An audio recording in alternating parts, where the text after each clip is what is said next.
Okay, remember that they're changing my voice.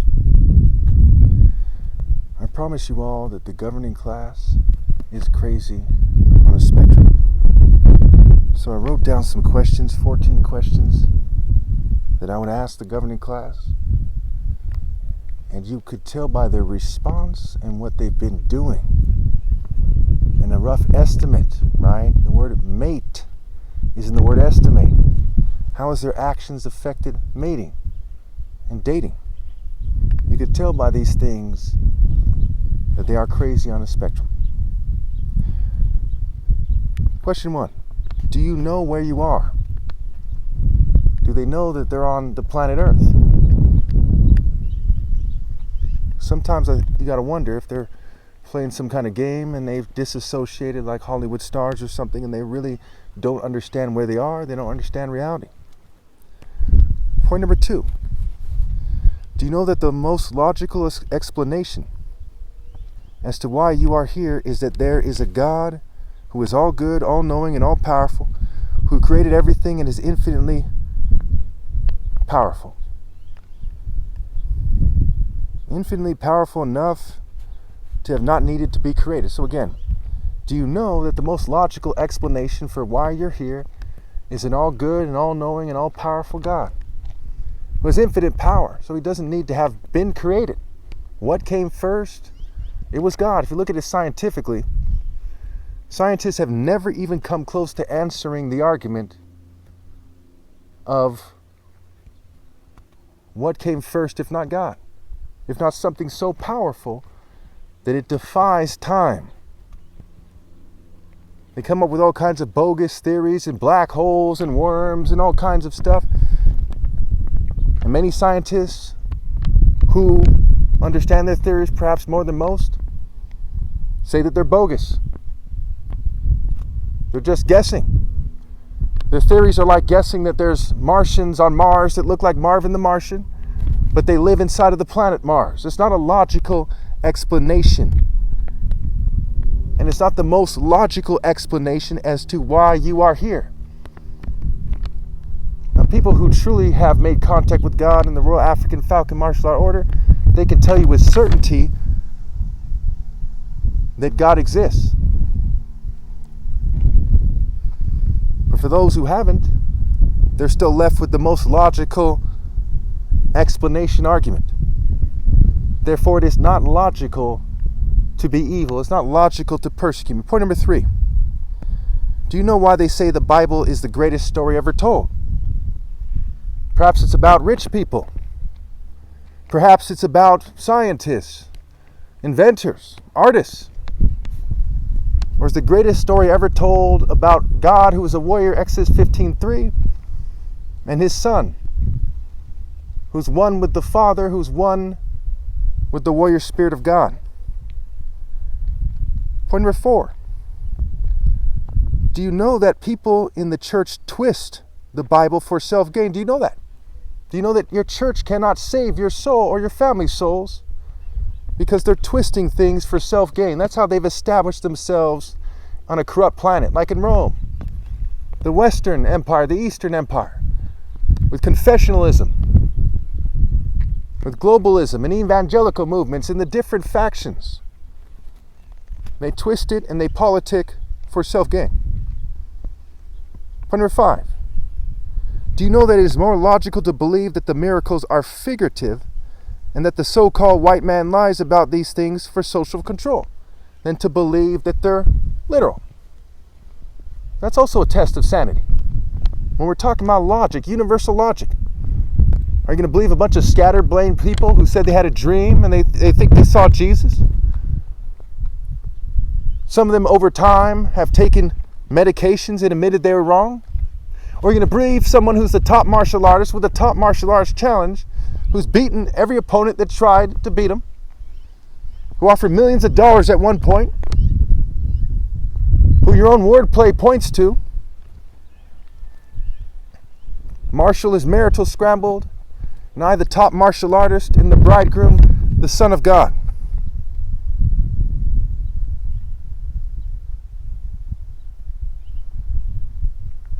Point number 6. Do you know that in life, scientifically speaking, all we have is the most logical assumption, as one cannot prove the nature of reality scientifically speaking? So if you're going to say, well, I don't believe that, so you're going to follow a path that is not the most logical assumption, and you're going to lead your family along that path to just merely stay alive? So you're going to waste your life on a path that is not the most logical path to just stay alive a bit longer, to grow old and rotten, and to teach your children and your friends and family to do the same thing. Not very sane, is it? If you're not willing to die for something, you shouldn't be living. If you're not willing to risk your family for what is moral, you shouldn't be living. Point number 7. Do you know that mocking the righteous and screening the most righteous person out, the most righteous using a universal scale, is the biggest mistake ever, and do you know why? For example, if somebody blew up a ship that had 2,000 child molesters on it, is that a tragedy or is it a good thing? So how righteous someone is matters. Just that fast, we can come to that conclusion if you have any sense at all. What if someone is the most righteous person that could ever possibly live with a universal scale, focus, moral intensity, as conveyed through martial arts naturally in a way that science and unnatural behavior could never match, because it is not honoring the true nature of morality, the natural nature of morality, which requires living naturally, insisting on living naturally, whether or not they're attempting to hack your brain and fume you and poison you or not. That's what it requires. Not having your family committed to an unnatural direction and screening out the righteous and then turning around saying, hey, maybe I went beyond them. That doesn't work that way. If you have any questions about that, put in the comments. I don't want to go over time here. Point number 8. Do you know that Herod, Pilate, Caiaphas, and the soldiers who mocked Jesus in the Bible failed in life miserably in the story? It doesn't matter if they had the hottest chicks in Rome at that time. Hottest chicks in Rome at that time probably had yellow teeth, probably were buck teeth, probably smelled. So they betrayed the most righteous person in the story for some fair weather ugly females. They're in some pagan sex cult, and for whatever technology was available at the time. 100 years from now, people will laugh at the technology that is available at this time, and that's what you're betraying God and I for. That and other things that are basically a bootlicker's pittance, when nothing is worth betraying God and I. Do you understand that? Do you understand that they failed in life miserably, and as we look back at their lives, we see that they failed themselves and their families and their children? Think about it. Point number 9.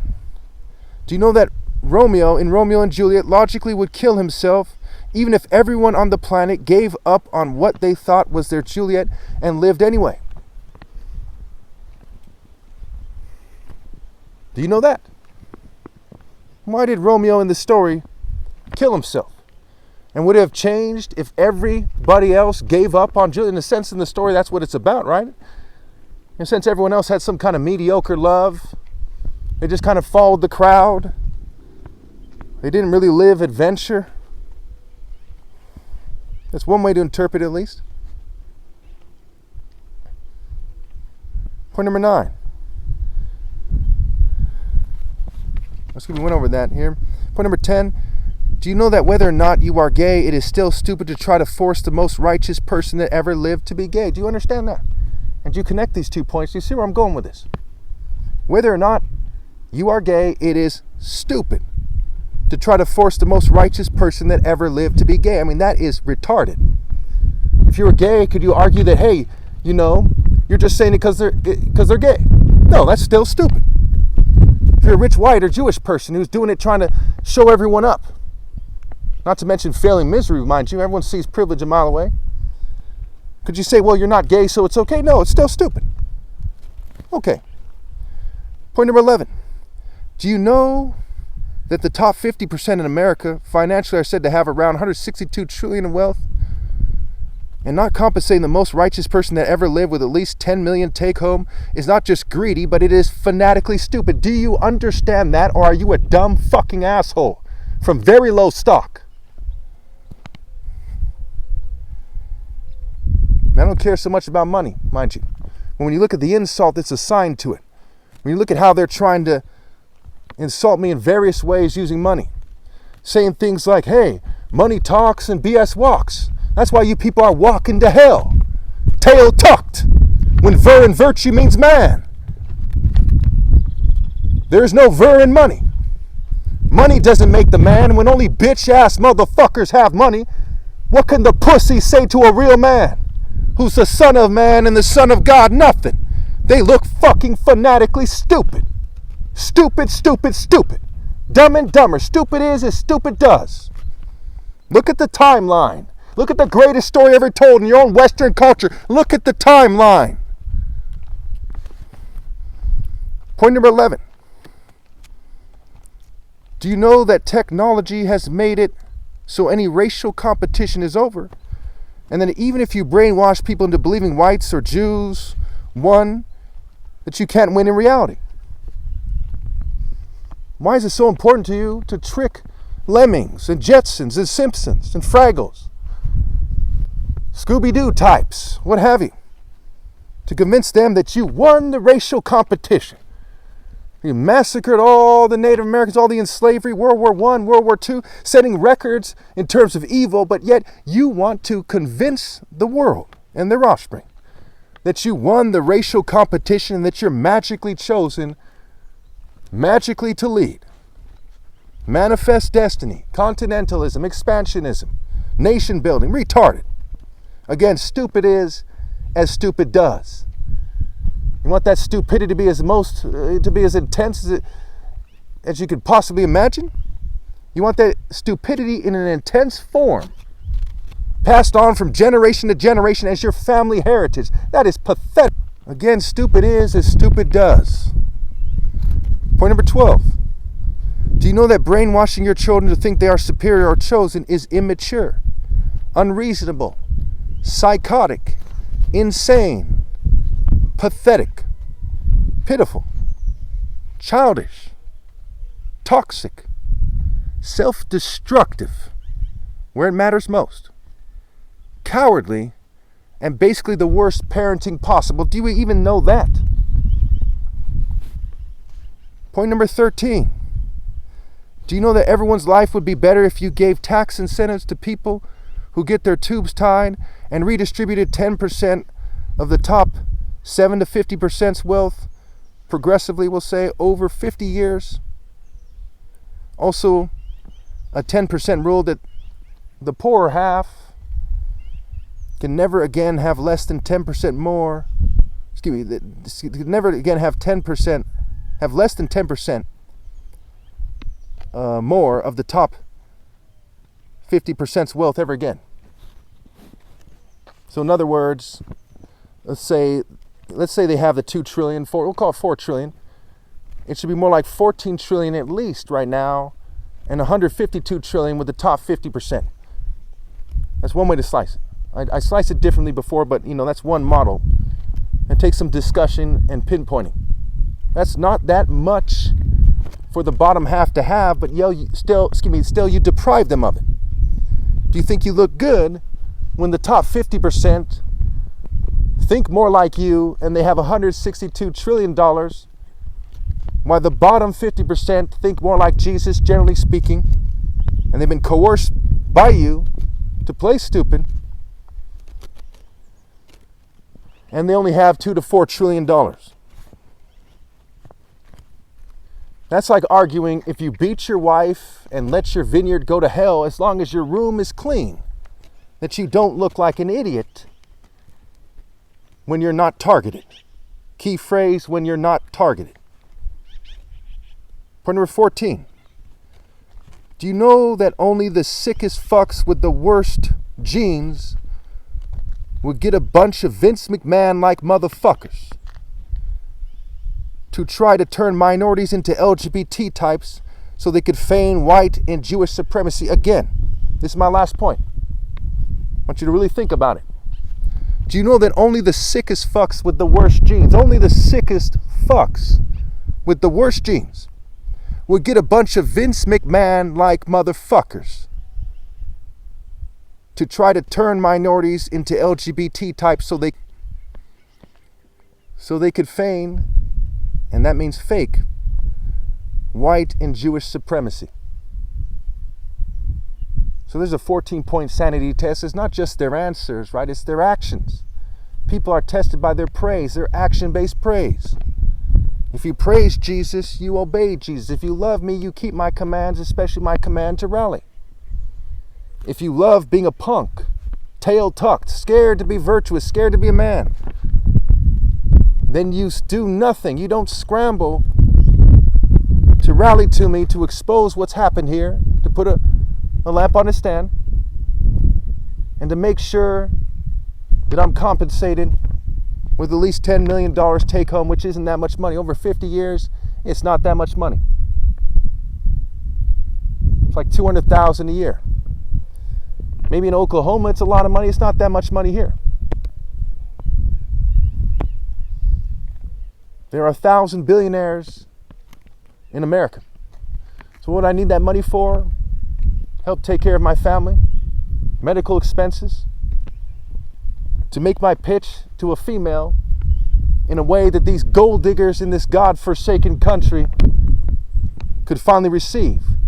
Because a man of God of my caliber, Psalm 45, desires a beautiful woman, and all females are in rebellion, and all of them have the potential to be trained by me. Am I going to start off with bad material? No, I'm not the Western governing class who insists on the worst material and insists on calling it superior. I'm a man who lives in reality, not some baby line punk who thinks that they're bad when they persecute the Son of God while playing a manifest destiny game like Mickey Mouse like a bitch. Okay, really quickly, just a brief correction. 10% of 162 trillion is 16.2 trillion. I was used to using the example of 100 trillion and just saying, 10 trillion, but it's actually 16.2 trillion. So if the people who are on the bottom 50% financially have 4 trillion, that's 20.2 trillion that they would have right now collectively instead of 4 trillion. But it's even more than that, because we would use that, at least part of that money, to build millions of units of affordable housing, apartment units, tiny homes, small homes, in a way that's logical, right? Like on 15 acres, you build like 50 small homes, or, 100 tiny homes, okay? Depending on the family size. And the rent would be very low, like $300 to $500. They save thousands of dollars a year. And there would be the food program. They get so much more bang for their buck. And we make sure that the people in the grocery stores get what they're looking for to some degree, so their sales don't drop. And we give people some food stamps and stuff like that, so they go to the grocery store and, so the food companies and the grocery store wouldn't resist the War on Poverty plan, a 10% redistribution plan. So I've introduced like 4 plans that are very key here. There's a 7-point War on Poverty plan, okay? There's the global farming plan. There's the healthcare analysis plan, and there's the 10% redistribution plan. I've also added recommended amendments to the War on Poverty plan, where the government would tax the rich a little bit more, and it would also just cut the check themselves, just add it to the debt, and they would add $200 billion a year for a time to build affordable housing, because we can't build affordable housing quickly enough, especially if they're going to focus more on apartment units, which are they're over 3 times more expensive than tiny homes with the plans that I've laid out, and with the current costs of production with the whole country considered.